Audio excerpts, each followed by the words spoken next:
there is a very senior judge in the US Supreme Court, Justice Ruth Bader Ginsburg. She had very famously said, women belong in all places where decisions are being made.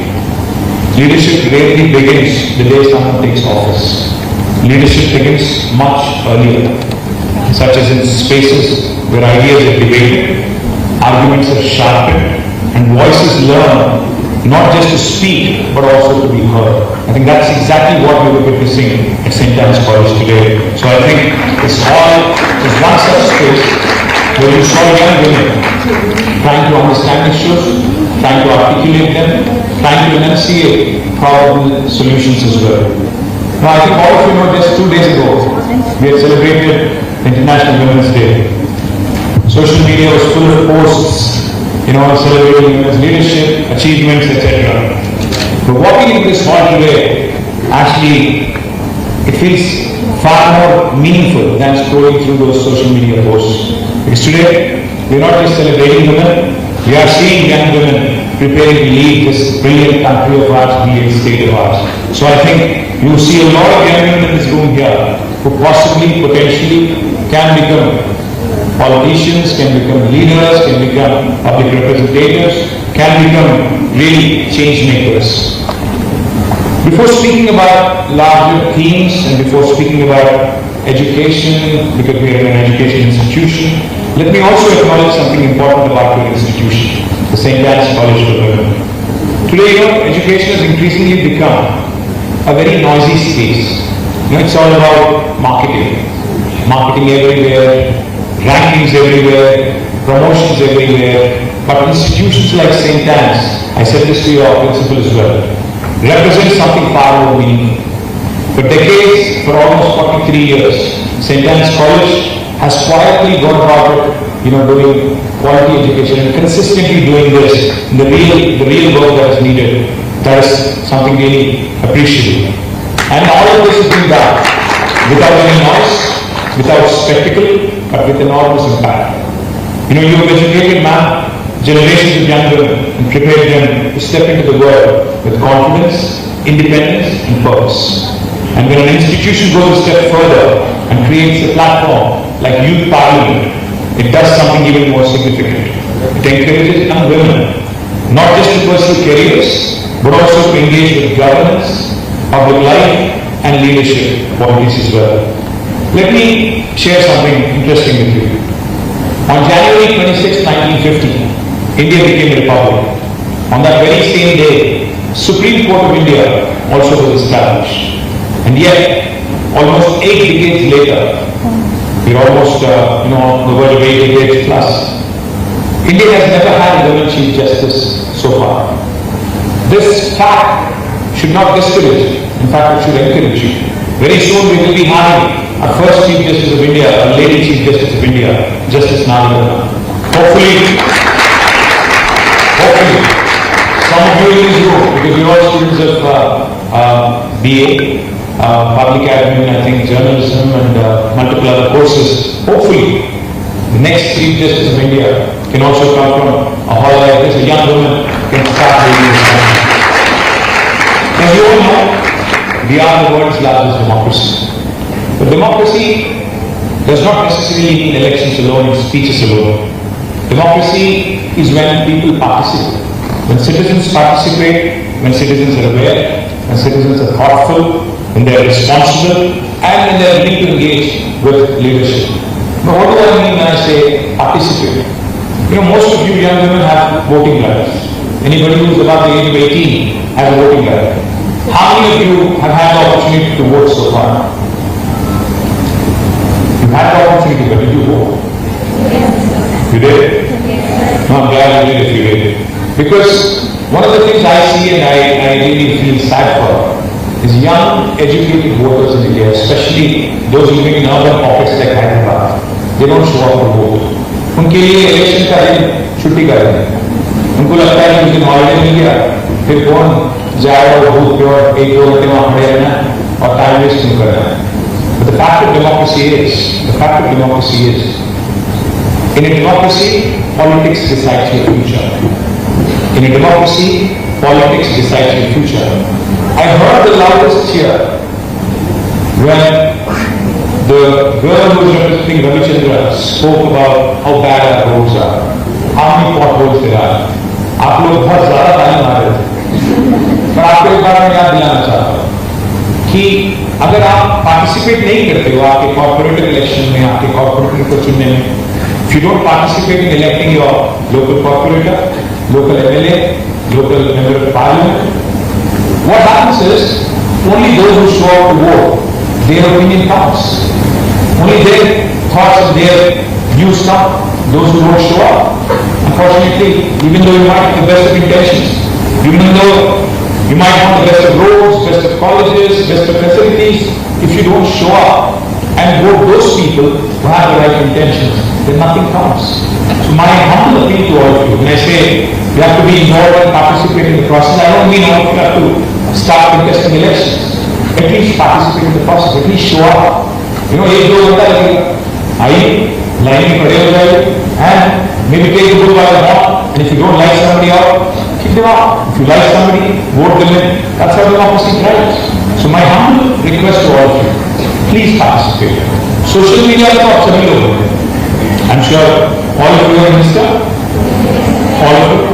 कोई Twitter पे भी है, कम क्या Twitter बोलो करते हैं. Insta पे सब लोग हैं. इंस्टा पे ये देखना तो आसान है, स्वाइप करना आसान है. I wish it was so easy, as easy to change our governments just like that when you don't like the road. But unfortunately, it's not. It doesn't work that way. Insta पे you can just, move something in a second, microsecond. But government को 5 साल के लिए चुना जाता है. एक बार अगर गलती करते हो, तो उसके साथ 5 साल आपको झेलना पड़ेगा. That's what we want to get into your heads. कि एक गलत वोट की सजा 5 साल. So इसीलिए you have to show up, you have to vote for those people who truly believe that they can do something. My humble request also to you, platforms like this matter. Youth Parliament, because you saw the opposition and the government engage in a debate. Essence of democracy is that discuss, debate, and dissent. If you don't like something, you can always we object to it. There's a very popular saying in English which says, in a democracy, the opposition has its say and the government has its way. Because the opposition will continue to represent the people's issues. But the government, because they have the majority numbers, they can pass legislations, they can pass resolutions, they can get their business done. But the opposition still should be heard. The opposition should be given a voice. Only then democracy will truly thrive. I must compliment the leader of opposition here. I don't know your name, beta. Tanu? Tanushri. I wish Rahul Gandhi spoke as eloquently as Tanushri, honestly. Because she spoke really well. When I was listening to you, I was making notes, mental notes. Seriously, very, very well spoken. Honestly, only when opposition raises issues the way she did, only when you're eloquent, only when you succinctly, in the limited time that you're given, you're able to present your argument, only then people can connect to it.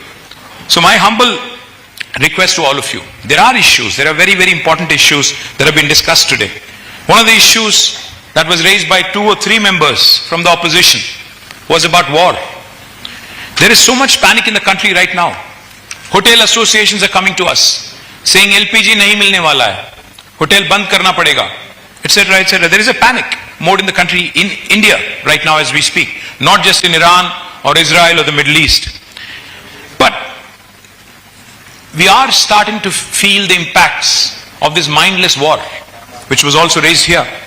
But the fact is, when I was listening to these girls, I realized something. Maybe I'm right, maybe I'm wrong. All the presidents, all the prime ministers, the chiefs, the heads, who are warmongering, I have to say this with utmost candor, have all been men. Have all been men. No women leader in the history of this world has ever taken their nation into a war which led to crimes against women and children. That is a fact of world. That is a fact of matter.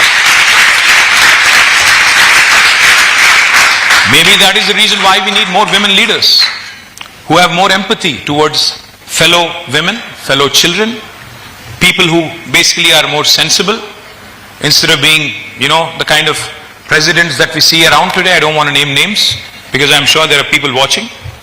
So therefore what I would say is, maybe this is the time for you also to think about politics, public life, etc., etc. There was also discussion on equality. Equality is a very misunderstood word. Equality doesn't just mean providing opportunities. Equality does not mean being given a permission to participate. Equality means an environment where ambition is not questioned. When a young woman wants to be the Chief Justice, when a young woman wants to be the Chief Minister, when a young woman wants to be the Prime Minister, her ambition, or an entrepreneur for that matter, should not be questioned. That's equality for you. Where a young woman can speak with conviction, and yet it should appear normal, not as an exception. Also, we heard about women empowerment. The government was going on and on about empowerment. Atmanirbhar Bharat. Empowerment does not come from slogans. Empowerment comes from confidence. Empowerment comes from confidence. And confidence comes from voice that matters. Confidence that your ideas can be heard, will be heard. Confidence that is built through institutions like St. Anne's College of Women, where education, dialogue, participation, all are encouraged. That's exactly what Youth Parliament today is all about. I would only say one thing to all the young women here. I know you're all in the age group of 18 to 21, or maybe 18 to 22. You're all looking at the world with rose-tinted glasses right now. But I can tell you one thing. Life does not always present opportunities easily. Life ahead is going to be a tough task, so be prepared. But opportunities can be created. While it can be a tough road ahead, opportunities can be created through determination and courage. Several leaders have shown it. One thing I would appeal to all of you. One thing I would appeal to all of you to hear me out and probably go back home and discuss with your parents as well. Please remember, young women, especially at your age, need financial independence. You need to stand on your own 2 feet before thinking of marriage. जब आप अपना खुद की कमाई शुरू करते हो, चाहे आप नौकरी करो या कुछ एंटरप्रेन्योरियल कुछ करो, जब तक आप नहीं करते हो, मेरा तो सलाह है, मेरा तो राय है आपसे, मेरा सजेशन है कि आप जल्दबाजी में शादी नहीं करो. You have to stand on your own feet. You have to stand on your own feet and financially be independent. Only then, self-respect, confidence and freedom to make your own choices, only after achieving this, you should think of marriage. Because otherwise, women across the world, and sorry to be saying this, are pushed into marriages and then they are looked at as baby-making machines, and there ends the story. You're engaged in running a home. You're just a homemaker. And trust me when I say this, don't get me wrong also when I say this, nothing can substitute self-belief, self-respect and self-reliance. So please be financially independent before thinking of marriage. Governments and institutions can create opportunities, but it is up to you to latch on to them, to hang on to them. You need determination and courage to pursue such opportunities. And you're all growing up in a time when technology is transforming everything. There is the talk that AI is going to take away a lot of jobs. I'm sure you all heard it. I'm sure you're looking at a situation where horror stories like millions of jobs going away, etc., etc. Artificial intelligence, digital platforms, and new technologies are definitely reshaping everything that we have learned so far. But the only way to survive in this world today, remember Darwin's theory of evolution, survival of the fittest. The only way to survive in a competitive world is to constantly skill, upskill and reskill. If you don't do that, because every human being forever, till the minute we die, has to be a student learning something new every single day. Or else we will end up stagnant, we will end up obsolete. So my humble request to also all of you is learn new skills, build ideas and create opportunities from anywhere. And please don't obsess over social media. Spending an hour is okay, but I see some kids getting addicted to it. Constantly on the phone, constantly engaged in reels. That's not going to serve any purpose. Today, you see a 50-year-old man standing in front of you and lecturing on the usage of social media or the ill effects of it. You'll not like me saying it, but you'll remember this later. It's not going to serve any purpose. Achieve something in life first. Accomplish something in life first, and then you have enough and more time to do whatever you want. Let me also tell you that, opportunities are aplenty. You have VHub in Hyderabad, a Women Entrepreneurs Hub. If you have an idea, you can go to VHub, or you can go to T-Hub, you can go to T-Works. All of these institutions have been established by government for youngsters like you. You have to walk in with an idea, and you can walk out with a product. You can walk out with a prototype. That's the power of innovation today. मैं एक चीज आपसे पूछना चाहता हूं. आप आज जब घर जाओगे, when you go back home, look around, or even in your college or in your classroom or in your Audi here, look around. How many of these products that you see around you, including this mic here, or including that air conditioning there, or the lights, etc., how many of them are actually Indian products? You'll hardly see anything. The camera here, it's a Sony, a Japanese make. You see a Blue Star. You see, I don't know where this mic is from. I'm guessing it must be from, again, somewhere, definitely not Indian, something else. So, look around. आपके हाथ में जो phone है, कौन सी company है? Samsung होगा, Apple होगा. Is any of the products you're using Indian? We are a country of 1.4 billion people. How come we can't discover something for the rest of the world? एक भी चीज, एक ऐसी चीज बताओ मुझे जो इंडिया ने पूरे दुनिया को दिया हाल ही में. हाँ, कोई बोलता है कि हमने जीरो दिया कभी इतिहास में. हाँ, जीरो तो दिया हमने, पर उसके बाद क्या?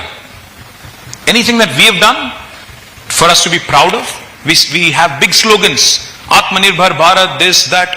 ठीक है, पर कहां हम लोग रह गए? कहां पीछे छोड़ गए? दुनिया कहां पीछे छोड़ गई हमें? Think about it. Why can't you young Indians, young Indian girls, why can't you innovate something? All of you use Snap? All of you use Insta? Some of you use Facebook? No? So Facebook is all old people, huh? समझ गया. तो Insta or even Snap or even Chat GPT, I'm sure all of you type your essays there and bring it and submit it to your teachers. Is that right? Most of you do, I know. So let me ask you something. ये क्या कोई ऐसा product है क्या Insta जो हम लोग नहीं बना सकते थे? Is it something that's like rocket science which we could not think of? I mean, even Google for that matter, it's a simple search engine. How come none of these products that we use today, not one single product has come from India in the last 8 decades after independence? How come we don't think that we have to come out with world-class products and change the world, etc.? How come we lost that appetite? How come we lost that strive, ambition? Because you guys are told from a very early age कि आपको पढ़ना है, जिंदगी में risk नहीं लेना है, अच्छे मार्क्स लाना है, उसके बाद ही में एक नौकरी करना है, उसके बाद ही में शादी करना है, उसके बाद में शादी करना है. उतना ही ना? किसी को बोलते हैं कि लॉयर बनो, किसी को बोलते हैं कि डॉक्टर बनो, किसी को बोलते हैं कि इंजीनियर बनो, किसी को बोलते हैं कि आप एकेडमिशियन बनो. उसके अलावा क्या? And there are enough and more people telling you कि रिस्क नहीं लो, don't take a risk. But my sincere suggestion to you, I am a middle-aged man here standing in front of you. My sincere suggestion to you, life goes by in a blink. I still remember my college days. Now all of a sudden I am 50. So life goes in a jiffy. You don't realize it. My kids are in college now. You don't realize it. And you're given only one life, by the way. You only live once. So live it well. Live it boldly. Dream big. Think big. Pursue it. If you fall, it's okay. If you pursue a dream and you fall, you fail, it's okay. You can always get up. You can always bounce back. You have enough. You are very, very well equipped with the kind of education you've received. So be bold, be ambitious, be aggressive. हाँ, the world will tell you. आप जो सोच रहे हो वो नामुमकिन है, नहीं होना है, पागल हो क्या? बोलेंगे आपको. People will discourage you. Initially they'll laugh at you. They'll mock you. Then they'll argue with you, and eventually when you win, they will clap for you. That is how the world works. So don't ever let somebody else tell you that you can't do something. I mean, not when it comes to snatching your phone, when your mom tells you give me your phone, not that kind of argument I'm talking about. I'm talking about dreams for life. My humble request to all of you, Governments and institutions can only enable opening doors and enable creating an environment, etc. But it's up to you to pursue those ambitions. Lastly, I'll say only one thing. Women, like I said, Justice Ruth Bader Ginsburg, women belong in all places where decisions are being made, is what she said. And when we look around the world today, yes, there are some very, very important women who are increasingly shaping those spaces. Leaders like Angela Merkel, who guided Germany through some of Europe's most challenging economic and political movements. Prime Minister Jacinda Ardern of New Zealand, who demonstrated how leadership can be both compassionate and decisive. Kamala Harris, the Vice President of the United States, who broke barriers to become the first black woman Vice President of the US. And here in India, we have seen some remarkable women rise to positions of power and influence across different fields. Indra Nooyi, who went from Chennai to leading one of the world's largest global corporations like Pepsi. Geeta Gopinath, shaping economic thinking at the highest levels of global financial institutions such as the International Monetary Fund. Falguni Nair, who built Nykaa into one of India's most successful unicorn/entrepreneurial stories. Kiran Bedi, the first lady IPS officer who challenged conventions and redefined leadership in public service. Srimati Mamata Banerjee, who built a political movement and went on to be the leader of one of India's largest states. These journeys remind us of something important. Glass ceilings are not permanent. They exist only until someone decides to break them. So maybe it is you girls who probably need to think bold and think big. It all begins, this journey to break glass ceilings begins in classrooms like this. It begins when young women like you begin to start thinking independently, speak confidently, and participate fearlessly just the way these guys did. So speak, debate, question, participate, because the future of democracy will not only be shaped in parliaments, it will also be shaped in places like this by young women who are prepared to lead. And I truly hope that many of the future leaders of our country emerge from institutions like this. And if any of you are interested in politics, any of you at all, I also extend open invitation to join me as I work to come back in Telangana. So thank you very much. I sincerely appreciate this opportunity that has been given to me, and I compliment the organizers, especially Public Admin Head Lavanyanjali Garu, who's invited me for this event.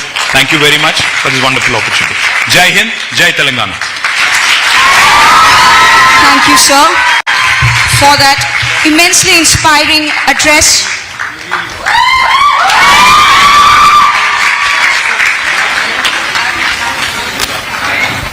May I cordially request you to be on the stage for just one more moment.